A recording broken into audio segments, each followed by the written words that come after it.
तो आज एक मॉडर्न कहानी सुनते हैं, प्यार, मेहनत और धोखे की। ये कहानी है करण नाम के एक एमबीए ग्रेजुएट की, जिसके प्यार के रास्ते में आ खड़ी हुई एक ऐसी चुनौती जो लगभग नामुमकिन थी। चलिए देखते हैं क्या हुआ। कहानी की शुरुआत ही होती है एक अल्टीमेटम से। ईशा के पिता, जो गांव के मुखिया भी हैं, करण से साफ साफ कह देते हैं, 1 साल है तुम्हारे पास, ये घर खरीद कर दिखाओ पूरे 20 लाख रुपए में।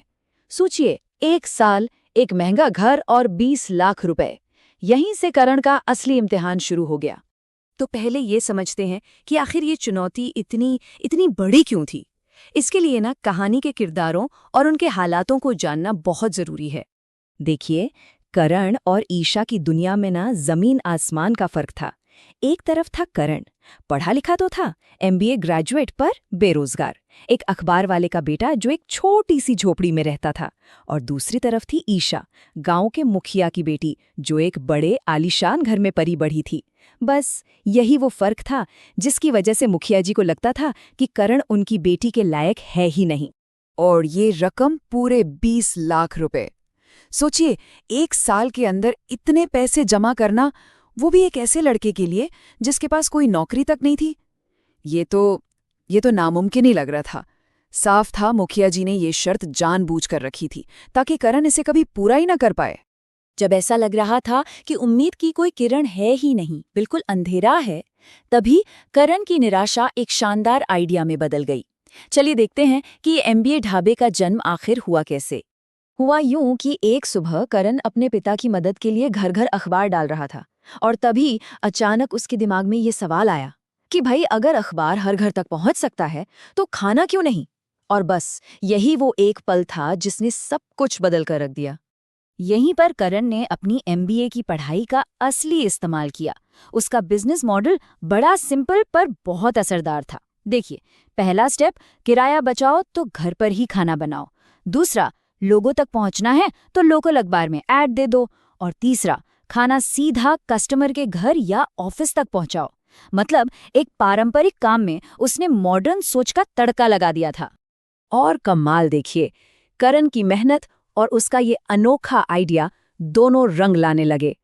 अब कहानी उस दौर में पहुंचती है जहां उसका बिजनेस रॉकेट की रफ्तार से आगे बढ़ने लगता है।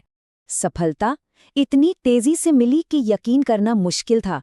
पहले ही महीने में अखबार के एड से ऑर्डर आने शुरू हो गए। दूसरे महीने तक तो काम आसपास के गांव में भी फैल गया। सिर्फ 4 महीने में करण ने अपना एक ढाबा भी खोल लिया और लोगों को काम पर भी रख लिया। और देखते देखते 8 महीने के अंदर उसका काम डबल हो गया और पूरे इलाके में फेमस।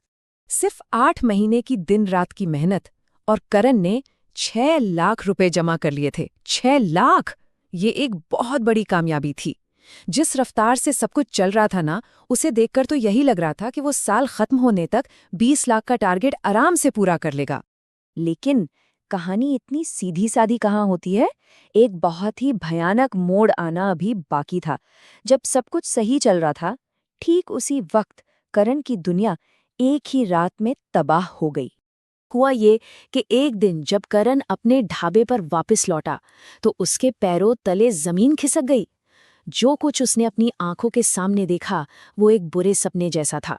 उसका पूरा का पूरा ढाबा जलकर राख हो चुका था। और ये कोई हादसा नहीं था, तबाही पूरी प्लानिंग के साथ की गई थी। ढाबा तो जला ही था, साथ में रसोई के सारे बर्तन गायब थे और खाना पहुंचाने वाली साइकिलें तक चोरी हो गई थीं। सब कुछ खत्म। ये साफ था कि किसी ने जानबूझकर उसकी सारी मेहनत को मिट्टी में मिला दिया था। अब सबसे बड़ा सवाल ये ही था कि आखिर ये किया किसने, कौन हो सकता है। कहानी के इस हिस्से में इस बर्बादी के पीछे छिपे हुए सच से पर्दा उठता है। जब पूरी तरह से टूटा हुआ करण मुखिया जी के पास पहुंचता है तो उसे एक ऐसा सच पता चलता है जो उसे हिला कर रख देता है। मुखिया जी खुद उसे बताते हैं, बेटा, मुझे पता है ये किसने किया है, ये मेरे अपने बेटे ने किया है। पर धोखा सिर्फ एक तरफ से नहीं मिला था। इस पूरी साजिश में 2 लोग शामिल थे। पहला, परमीत, ईशा का भाई, जिसे गलतफहमी थी कि वो अपनी बहन की रक्षा कर रहा है। और दूसरा, नमन, करण का अपना दोस्त, जो स्कूल के दिनों से ईशा को चाहता था और करण की कामयाबी से जल रहा था। मतलब धोखा उन लोगों से मिला जिन पर शायद सबसे ज्यादा भरोसा था। तो कहानी के इस आखिरी हिस्से में हम देखेंगे कि कैसे आखिरकार सच्चाई और मेहनत की ही जीत होती है और कैसे पैसों से कहीं ज्यादा इंसान का कैरेक्टर मायने रखता है। मुखिया जी का दिल ना पूरी तरह से पिघल चुका था। उन्होंने करण से कहा कि वो शुरू से उसकी मेहनत और लगन देख रहे थे। जिस तरह करण ने अपनी दिन रात एक कर दी थी सिर्फ ईशा के लिए, उस चीज ने मुखिया जी का दिल जीत लिया था। उन्हें एहसास हो गया था कि उनकी बेटी के लिए इतना प्यार करने वाले इंसान से बेहतर और कोई हो ही नहीं सकता। और कहानी का अंत बिल्कुल वैसा हुआ जैसा होना चाहिए था। परमीत और नमन को पुलिस ने पकड़ लिया। मुखिया जी के आशीर्वाद से करण ने अपना ढाबा फिर से खड़ा किया और ईशा से उसकी शादी भी बड़ी धूमधाम से हुई।